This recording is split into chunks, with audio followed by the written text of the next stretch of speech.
You know what used to be one of my biggest pet peeves with my husband? He would always come to me and say, "Hey, can you remind me?" As if I was like his personal reminders app, right? And it would be nothing crazy. We would run out of ketchup and he does the grocery shopping and he'd say, "Oh, can you remind me when I go grocery shopping that we're out of ketchup?" And I'd be like, "Sure. Yep, I'll remind you."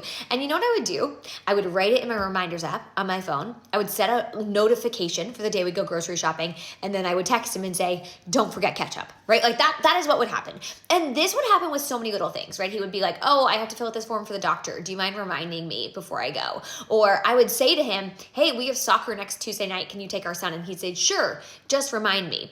And I finally got to a point where I was like, "Dude, remind yourself. You're a grown up, right? Like you have a reminders app, you have a planner, you have all these things.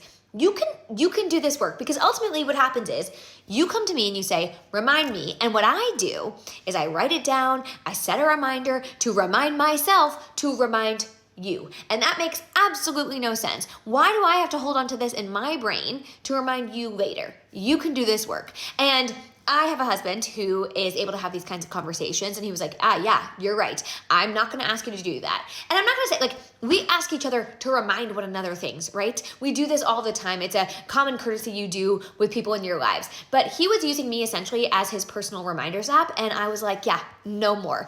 So anyways, instead of asking your wife to remind you, just remind yourself.